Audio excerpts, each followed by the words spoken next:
I'm dropping my night fishing camera all over the Indo-Pacific in search of a species new to science. And for the next 2 nights, we're going to drop it all the way down there to the bottom of the Barny Sea to see what's swimming around down there. In she goes. And it turns out, midnight is when huge predators, strange critters, and species that may have never been recorded in the area before come out to feed. This is perhaps the wildest baited camera footage we've ever recorded. On the ocean floor at night, small scavenging species like lobsters, fireworms, and enormous brittle stars that push themselves across the sand are abundant. For these creatures, the intensity of scent erupting from the bait cage likely causes some excitement, which is pretty short-lived when they realise they're not quite tall enough to reach it. However, some creatures down here definitely do not have this problem. This is an enormous spiny lobster, possibly a painted spiny lobster. These large crustaceans traverse the ocean floor at night in search of carrion, defending their catch, and themselves, with the needle-sharp spines that line their carapace. Now, whilst these lobsters aren't particularly rare, research suggests that most spiny lobsters don't typically venture down deeper than 15 to 20 metres, so recording one down at these depths is very unusual. The spiny lobsters are also characterised by their lack of large pincers, like the pair that this lobster carries around. Whether you use spines or large pincers, weaponry is vital in the deep ocean to protect against the numerous large predators that hunt at night, one of which is very familiar. At over a metre in length, these African longfin congers are incredibly aggressive and powerful, albeit not immune from being pinched. They're also not immune from being spanked. And for good reason, just you wait till you see what the congers did on the next drop. But talking of familiar species, other large predators trade long, slender bodies for thin, flat ones. Now, if you've been watching the channel for a while, you'll know we recorded this species of stingaree a few months ago. What's strange is that other than a tiny and possibly extinct population of Kai stingarees in eastern Indonesia, and the Java stingaree that is no more, there aren't supposed to be any other stingaree species in Indonesia. However, after consulting with some of the world's top shark experts, it's possible this is a mitotic stingaree, so named because of the golden blotches on its body that resemble a cell going through mitosis. After doing some research, other than a single report in the 1980s of a preserved specimen on a neighbouring island, this stingaree is supposedly endemic to northern Australia. So either this isn't a mitotic stingaree, or it turns out this species is in fact not endemic to northern Australia. Although this stingaree is dwarfed by the creature that turned up next. But more on that later. Oh, and we also had a new light to test. Right, plan now is to try the 850 nanometers. We finally got it working again. Just do a quick side-by-side comparison for you. There you go. That is the difference. I mean, it looks crazy to me. On this one goes. I'm going to try and not drop it into 300 meters of black water below me. For the nerds that are watching, this new light emits longer wavelength infrared that's less visible, but doesn't travel as far in water. Whilst it would likely result in a darker scene, the hope was that it might encourage more elusive species to come closer. And it turned out, it seemed to work. Like on drop 1, it was the crustaceans and other inverts that found the bait first. Brittle stars, lobsters, and huge hordes of shrimp crawled over the rocks in search of the source of the scent. Although, unlike the sand, the rocks, even at depth, are typically more active, and whilst some fish species kept their distance, others like this deep water soldierfish that we recorded before, as well as much larger snappers, came into view. Large snappers would almost certainly stay well away from bright visible light at night, so these sightings serve as solid evidence that infrared light makes them less cautious. And it seems the lights had the same effect on other new species that we haven't recorded before, like this fish that I think is a bearded cusk eel. On the topic of eels, and fish we've not recorded feeding on the cage before, this is a black-shouldered snake eel. The large black stripe behind its head breaks up its outline and is used to confuse predators. Like most snake eels, these fish spend their days buried in the sand, emerging at night to feed. Whilst snake eels are a common find on the sandy slopes of Indonesia, this species is typically only found in deeper water. Now, unlike larger congers and morays, snake eels have comparatively weaker jaws, and therefore employ different feeding tactics that were perfectly displayed on drop 3. In true crocodile-like fashion, once they have a good grip, these eels spin at insane speeds to tear off chunks of flesh. Believe it or not, these clips are not sped up. Now, for the small crustaceans crawling over the rocks, coming face to face with a black-shouldered snake eel is pretty bad news. But this is the ocean, and as ever, there's always a bigger fish.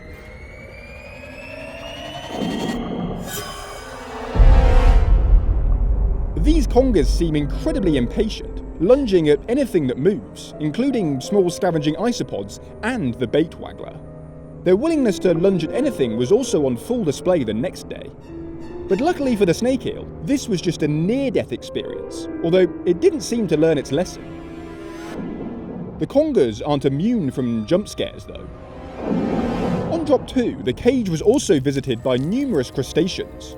Large crabs armed with hooked legs are capable of climbing onto the cage and feasting on its contents. They have to make sure they have a firm grip though, for like everything else in the ocean, it seems they too are not spared by the conger eels. Perhaps the next creature that wandered over though is a little too large and spiny. This appears to be a species of spider crab. With foot-long legs, it made light work of climbing on top of the cage to feed. And unlike the competition amongst the eels, it seems crustaceans are happier sharing their meals. Other groups of crustaceans, like the swimming crab we recorded on drop 1, don't rely on their climbing skills, however, but are instead armed with a set of paddle-like appendages that they use for swimming. Whilst these swimming crabs are too large to squeeze inside the cage, the isopods that scurried over it on drop 2 are not. Although, whilst they seem to get into it fairly easily, it turns out getting out is a little bit more difficult. Oh, look. Okay, guys, so it's time to go and pick this camera up. We usually leave them down for about 2 hours because that's how much battery life we have. And fingers crossed there's some good stuff on it. Because, like always, it's a nightmare to pull up. I'm going to head cam you so you can see the process. Here's the boys. Ugh. First thing out the water. Luckily there's no current today, which is good. Here comes the carabiner. Boys are away. That's what stops the camera from sinking into the abyss. So we've also got the SMB on, which isn't super buoyant, so it stops the camera from getting pulled off the bottom. That's the plan anyway. Pull that in, that gets unclipped. Make sure we're over the top of the camera. And then we pull like mad. And heave, heave. And hope that it comes off the bottom and doesn't get stuck. That's always a good sign when it doesn't go solid, because we're in the rocks today, which is always a bit dodgy.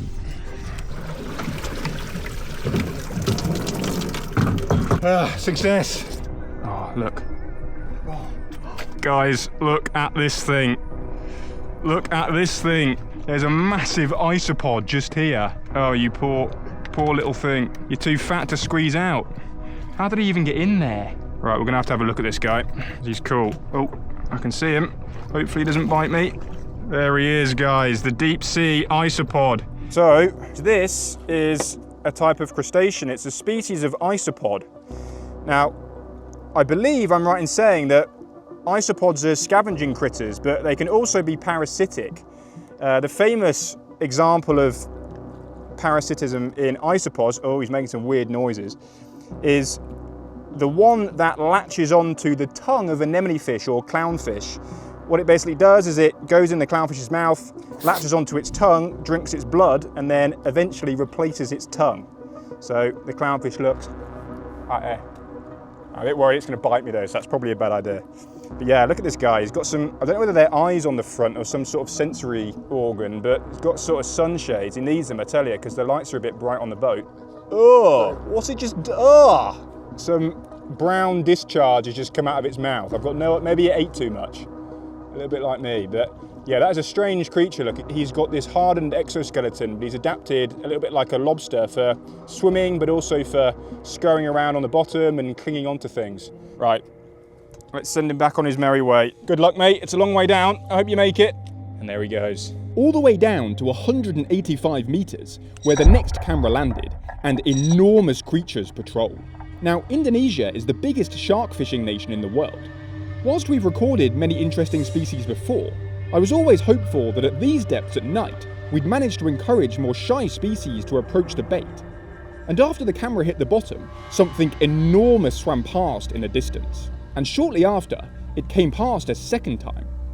Now, the downside of infrared, of course, is that when sharks stay in the shadows, identifying them is tricky. However, if we increase the brightness and bring up the shadows, there are some clues. A bright white belly, a rounded snout, and what appears to be a large black eye.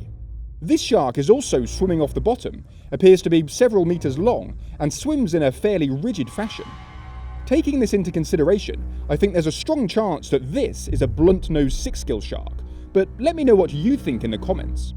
Whilst waiting patiently for the large shark to reappear, other unusual nocturnal species swam into view, like these smaller conger eels. This species definitely do not have the same confidence as their larger relatives. The cage was also visited by what I believe is a species of duck-billed or witch eel, a group of deep-water eels that scavenge on mucky slopes at night. Another cusk eel-like species thought about coming closer a few times, but decided against it. This boldfish that headed straight for the camera was less concerned though.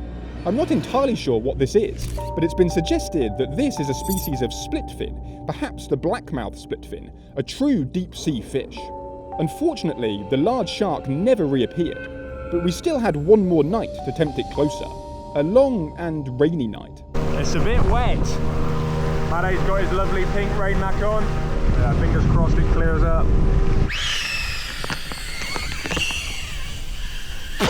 Flasher is on. So guys, at the moment we're obviously just dropping these cameras here in Indonesia and we found some really cool stuff, but the long-term plan is to take this rig here and the IR cameras and everything else we're working on all around the globe to the coolest places with the coolest stuff. And if you want to see what we find, make sure to hit that subscribe button. And also, if you've got any really cool ideas as to where we should take this camera next, or you can help us out with some cool drop locations, drop a comment, because I'd love to hear from you. But for now, I'm going to try and get this mackerel mounted on the cage. No, wrong, no, stop, stop, stop. Good. And then we will drop this camera down for the next drop. And fingers crossed, there's some big stuff swimming around down there. Okay, light is good.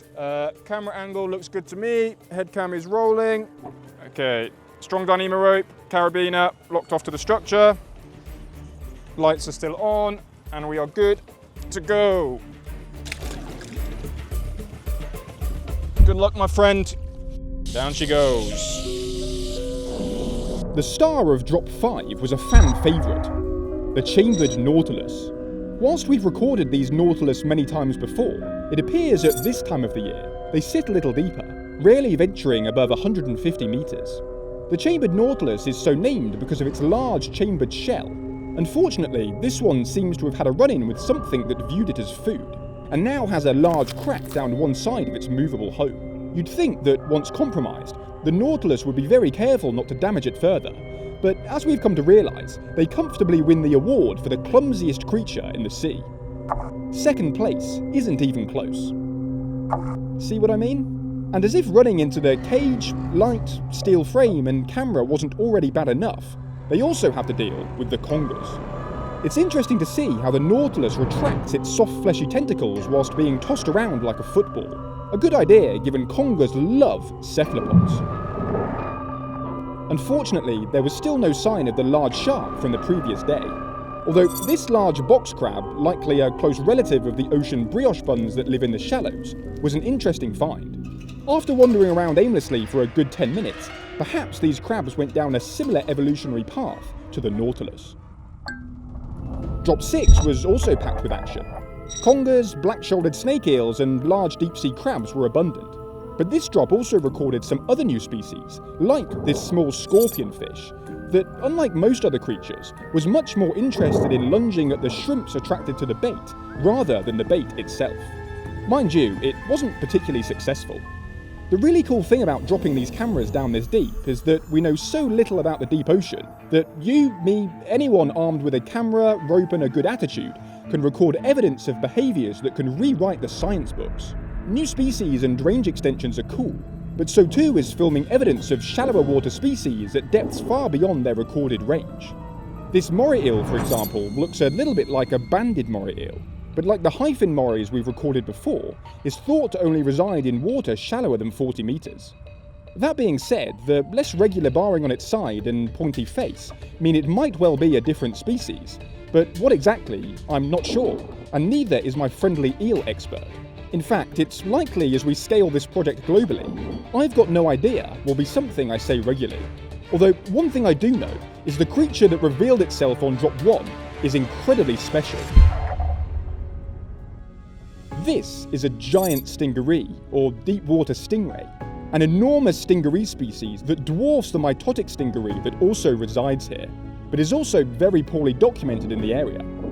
These stingarees are enormous, reaching lengths of up to 2.5 meters and weighing up to 200 kilograms. Interestingly, this one is accompanied by a couple of hitchhikers attached to its body, a species of parasitic isopod. Whilst the big sharks remained elusive, this enormous deep-water stingray was happy chomping down on the bait cage, under the faint glow of the invisible infrared lights. It also, in true stingray fashion, was sure to dig around on the sand beneath it. The mission to find Indonesia's big deep-sea sharks continues, but we're going to need some much bigger baits. If you're new here, make sure to hit that subscribe button. Oh, and I don't just drop cameras, I explore the oceans myself. So if you want to see what I find whilst scuba diving these reefs at night, you'll definitely like this video.